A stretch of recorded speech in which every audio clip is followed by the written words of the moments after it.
Logos from widely known movie companies, production companies, and home video entertainment companies are considered timeless, iconic, and aesthetically pleasing.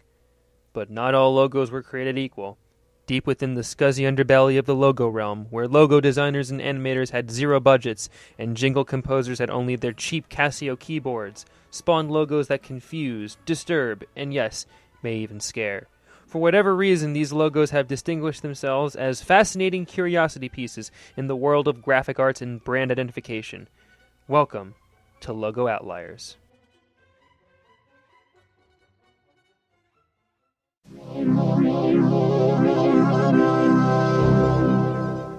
Hello and welcome to the inaugural episode of Logo Outliers, the logo show for all things logo unconventional.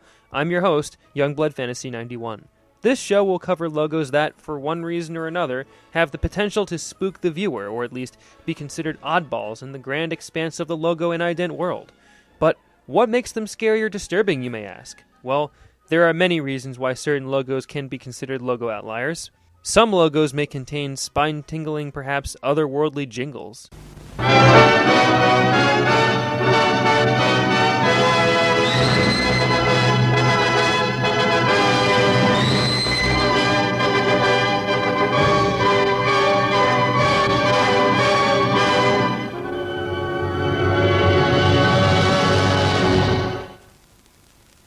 Some logos have, shall we say, fascinating and low-budget animation sequences.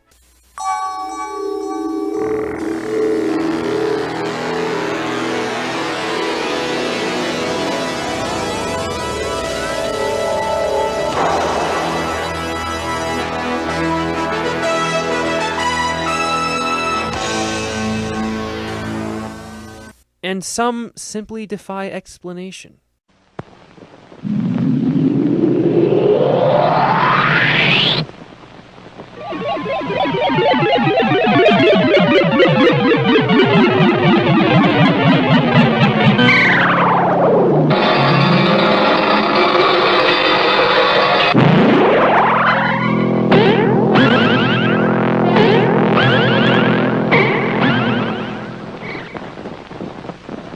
Whether these logos were designed to unnerve the audience or were the unintentional result of budgetary constraints, their marks in logo and graphic art history have remained since they first graced the silver screen and the home video industry.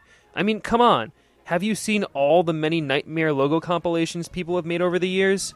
The purpose of this series is to expose such logo outliers and, to the best of my ability, explain them away in a comedic and informational fashion so at least all of you will understand why these logos ended up as disturbing little oddities in the logo world. Hopefully, I'll also help cure your anxieties about such logos too.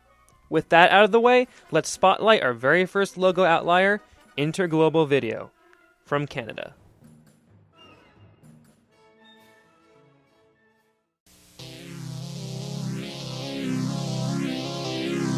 Interglobal Video was established in 1984 as a home video distributor, operating from Toronto, Ontario, Canada.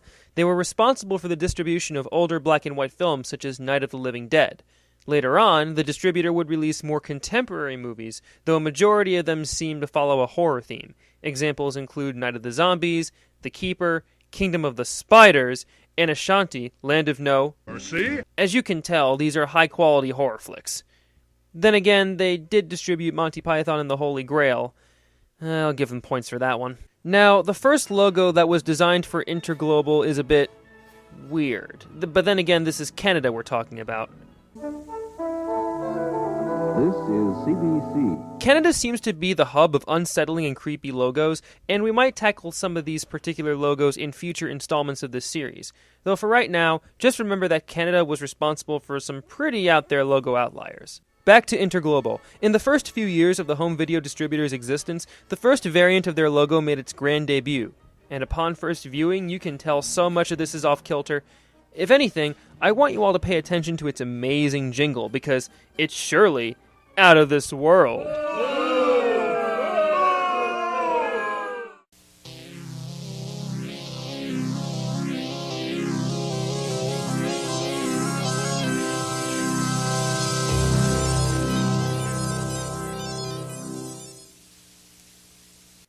And hello to you too, creepy warbling Moog synthesizer. So yes, the first major aspect of the logo you probably picked up on was its off-the-wall jingle. It is unknown who composed it, but one thing is for sure. Whoever did so approached it from a naturally unorthodox perspective.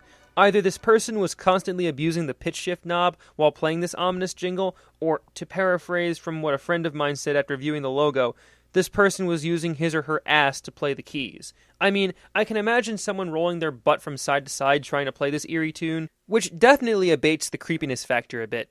Just don't try it at home, kids. The animation effects also contribute to the logo's overall eerie quality. Of course, because the company was named Interglobal, their logo must be space-themed. It's not like other logos pulled off this space motif before, but whatever. Anyways, the logo starts with us staring at a not-so-starry space background, with an orange-looking disc fading in and zooming towards us. After that, a bright blue flash originates from the left of the disc, and continues along a curved path, forming a bluish ring. The flashes fade and a ring remains around the disc, the same color as the disc.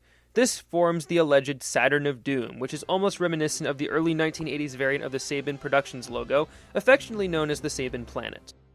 Underneath the Saturn of Doom, the company name is animated in, though you can tell the animation was done on a tight budget. The word Interglobal enters in two halves, and then collides to form another blue flash, while the word video shyly fades in underneath. Interesting how they only had a budget for one word collision. Then again, Interglobal was strapped for cash since its inception.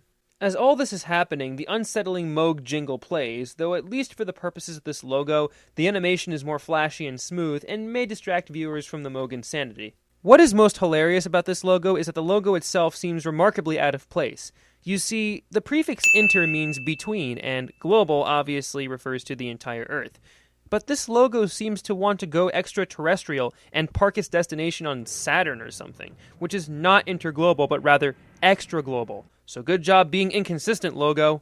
Their first variant was used between 1985 and 1986, and it pretty much encapsulates the overall feel of Interglobal, a cheap company that distributed movies that probably existed in better quality elsewhere. And that was the reason why, starting in 1987, Interglobal began to lose momentum and their market share decreased. Around that time, Interglobal renamed itself as Interglobal Home Video, which I suppose was a more appropriate title since it was a home video distributor. Around this time, Interglobal introduced its second variant, and it's probably its more well-known and more infamous variant, for a myriad of reasons. Let's take a look at it real quick and I'll show you what I mean.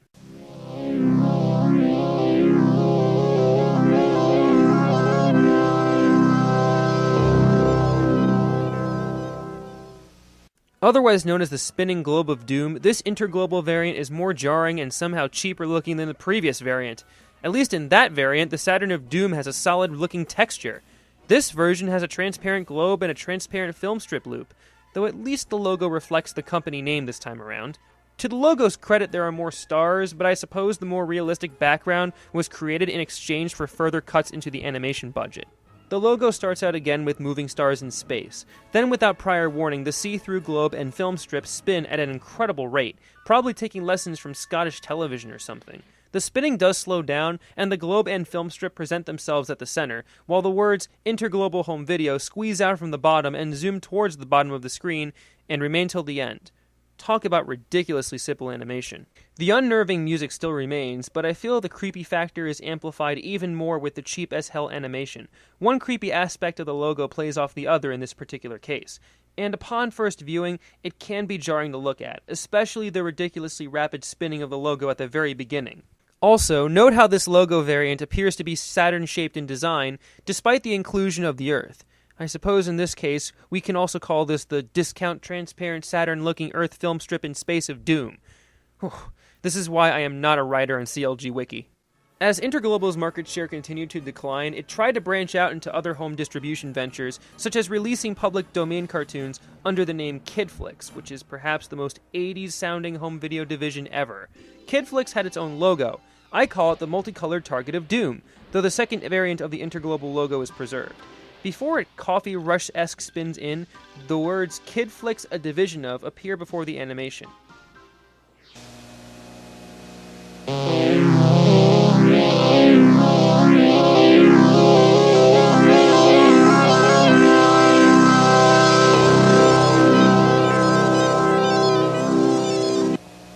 Despite their efforts to keep the company afloat, including repackaging their distributed movies with more attractive box art, Interglobal were defunct by 1989.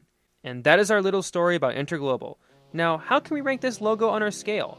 Well, since this is our first episode, we don't have a scale at all. But hey, the journey of 1,000 miles begins with one step, and our first step will be to rate this logo on our sliding scale of Outlier. For this one, because of its ridiculous animation and butt-propelled Moog insanity, I'll rate it galactically askew out of 10. And that concludes our first episode of Logo Outliers. Tune in next time when I try to construct entire videos around lone logo variants while simultaneously realizing that honestly, one variant is enough. Have a great day and keep on logoing!